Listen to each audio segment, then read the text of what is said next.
கிரேஸ்வல் அன்பானவர்களே, நம் ஒவ்வொருவருக்கும் கடமை இருக்கிறது. துறவரத்தில் இருந்தாலும் இல்லறத்தில் இருந்தாலும் துறவரத்தில் இருக்கின்றவர்கள் அவர்கள் சார்ந்த குழுமங்கள் இருக்கிறது. அந்த குடும்பத்திலே பல்வேறு பொறுப்புகள் இருக்கிறது. எனவே அந்த பொறுப்புகளை அவர்கள் அன்றாடம் செய்ய வேண்டும் என்பது அந்த சபை அவர்களிடம் எதிர்பார்ப்பது. குருக்களாகி எங்களுக்கு பங்கு தலங்கள் கொடுக்கப்பட்டு அதில் பணிகள் கொடுக்கப்பட்டு எதை எவ்வாறு செய்ய வேண்டும் என்ற விதத்தில் எங்களுக்கும் கடமைகள் இருக்கிறது.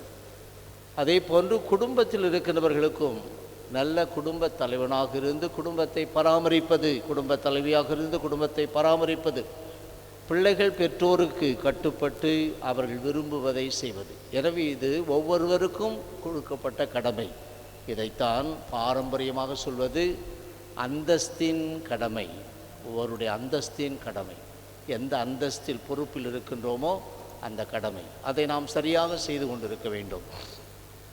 அதை செய்யும் போதெல்லாம் நாம் உயிர்ப்பு வாழ்க்கையை வாழ்ந்து கொண்டிருக்கின்றோம். உயிர்ப்பு வாழ்க்கை, நான் உயிர்ப்பு வாழ்க்கை என்று சொல்வதை நன்றாக புரிந்து கொள்வோம்.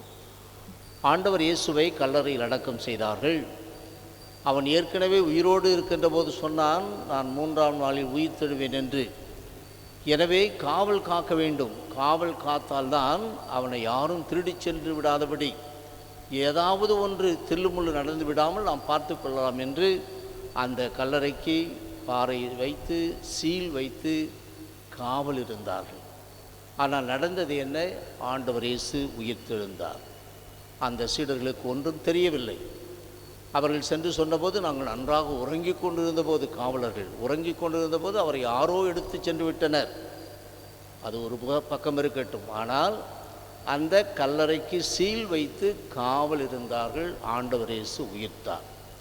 நான் சொன்னேன், ஒவ்வொருவரும் தங்களுடைய அந்தஸ்தின் கடமையை நிறைவேற்றுகின்ற போது நாம் உயிர்ப்பு வாழ்க்கையை வாழுகின்றோம். அந்த கடமையை செய்யவில்லை என்றால் உயிர்த்தவர்களாக இல்லை, மரணித்தவர்களாக, செத்தவர்களாக நாம் இருக்கின்றோம் என்ற அர்த்தம். இதற்கு நல்ல விளக்கம் இன்றைய முதல் வாசகத்தில் கொடுக்கப்படுகின்றது. சீடர்கள் சிறப்பாக தங்கள் பணியை செய்து கொண்டிருக்கின்றார்கள். இன்று வாசிக்கப்பட்ட இந்த பகுதிக்கு 5ஆம் அதிகாரம் 17வது வசனத்திலிருந்து வாசிக்கப்பட்டது. அதற்கு முன்னால் இருக்கின்ற பகுதியில்தான் இந்த போதனையை கடவுளை நம்பி, இயேசுவை சார்ந்து, இயேசுவின் திருப்பெயரின் சக்தியின் மீது நம்பிக்கை வைத்து செய்கின்றவர்களுக்கு இருக்கின்ற ஆற்றல்.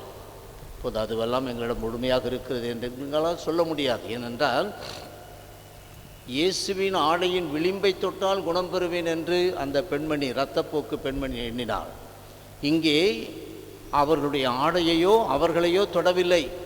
ஆனால் அவர்களுடைய நிழல் பட்டால் போதும், ராயப்பர் நடந்து செல்லும் போது அவருடைய நிழல் பட்டால் போதும் என்று மக்கள் அந்த திருநடுக நோயாளர்களை வைத்திருந்தார்கள் என்று நற்செய்தி பகுதி திருத்துதர் பண்ணி சொல்லும். அப்படிப்பட்டவர்கள்தான் சிறையில் அடைக்கப்பட்ட போது முடங்கி கிடக்கின்றார்கள். தங்கள் பணியை செய்யாமல் இறந்தவர்களாக இருக்கின்றார்கள்.